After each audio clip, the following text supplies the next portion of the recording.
పచ్చదనం పరుచుకున్న ప్రకృతి ఒడి, దట్టమైన కీకరారణ్యం, గలగల పారే నది మధ్యలో ద్వీకల్పం చెంత ఆదివాసుల ఆరాధ్య దైవం జంగుబాయి కొలువు తీరిన పవిత్ర స్థావరం. ఆ దేవతకు ఆకారం లేదు, ఆమె జ్యోతి స్వరూపం. ఆమె ఒక పవిత్ర భావన, ఒక పురస్మృతి, ఒక దీవెన. అమ్మవారిని ఆదివాసీలు ఆత్మీయంగా ఆరాధించే సందర్భం పవిత్ర పుష్యమాసమంతా కూడా గంగూబాయి జాతర సంబరం. నెల రోజుల పాటు అమ్మవారిని ఆరాధించే పుణ్యకాలమిది. అందుకే జంగుబాయి జాతరలో ఆదిలాబాద్ కీకారణ్యం సందడిగా మారింది. జంగుబాయి జాతర విశేషాలను ఇప్పుడు చూద్దాం.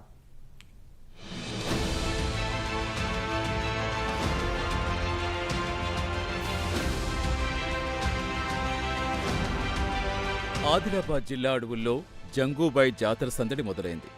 అన్ని దారులు జంగుబాయి సన్నిధికి అన్నట్టుగా మారాయి. ఆదివాసీల ఆరాధ్య దైవం దివ్యజ్యోతిలో అమ్మవారి తేజరూపం దర్శించి తరించేందుకు ఆదివాసీలంతా తరలివస్తున్నారు. తెలుగు రాష్ట్రాలించే కాకుండా పక్కనున్న మహారాష్ట్ర, ఛత్తీస్గఢ్, మధ్యప్రదేశ్, జార్ఖండ్ తదితర రాష్ట్రాల నుంచి వచ్చే ఆదివాసీలు జంగుబాయిని కొలుస్తారు. ఆదివాసీల ఆచార సాంప్రదాయాలు, నియమనిష్టలతో అమ్మవారిని పూజిస్తే సుఖ సౌభాగ్యాలు ప్రాప్తిస్తాయని భక్తుల ప్రగాఢ విశ్వాసం. అందుకే పుష్యమాసమంతా కఠోర నియమాలు పాటిస్తారు. ఏ కుటుంబీకులు ఎక్కడున్నా గంగూబాయి జాతర నాటికి ఇల్లు చేరుకుని ఇంటిల్లిపాది జాతి దైవాన్ని పూజిస్తారు.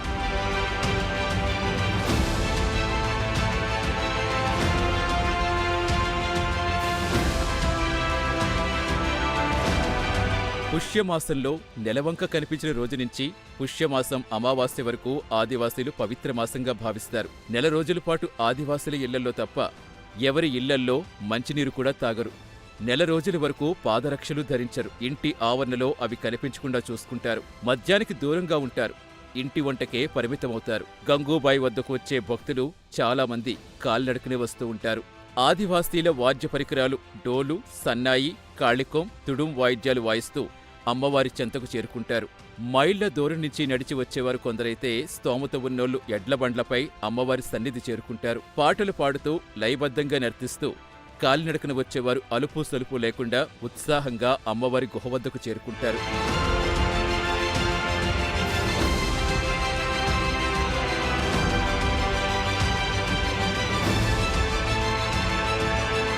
కష్టపడి సాగు చేసిన పంట దిగుబడులతో వచ్చే ధాన్యాన్ని అమ్మవారి నైవేద్యానికి వినియోగిస్తారు. పండించిన వడ్లను ఇంటి వద్దే రోళ్లలో దంచి సేకరించిన బియ్యాన్ని అమ్మకు నైవేద్యంగా సమర్పిస్తారు. నువ్వులు, ఆముదం గింజలు, గానుగుతో తీసిన నూనెను అమ్మ దీపారాధన కోసం వినియోగిస్తారు.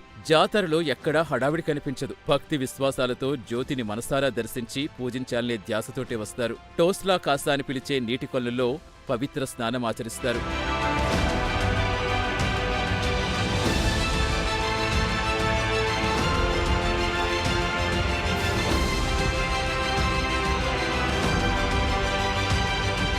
అమ్మ కొలువైన గుహలోపలికి వెళ్లి అక్కడి సాంప్రదాయానుసారం పూజారి కటోడా దేవారి సమక్షంలో వెళ్లి అమ్మను దర్శించుకుని దీపారాధనతో పూజిస్తారు. అమ్మ సన్నిధి సమీపంలో అవ్వల్పేన్, రావుట్పేన్ వద్ద మేకలు, కోళ్లు బలిచ్చి మొక్కులు చెల్లించుకుంటారు. వండిన ప్రతి వంటకం దైవాలకు నైవేద్యం పెట్టాకే సహపంక్తి భోజనాలు చేస్తారు. వచ్చిన ప్రతి ఒక్కరూ రాత్రి ఇక్కడే ఉండి సాంప్రదాయ భక్తిపాటలు పాడుతూ అమ్మను ఆరాధిస్తారు. తెల్లవారుజామున ఉదయం వేళ సాంప్రదాయ వాయిద్యాల మధ్య నృత్యాలు చేస్తూ సంబురాలు చేసుకుని తమ తమ గమ్యస్థానాలకు ఆనందంగా తిరిగి వెళతారు.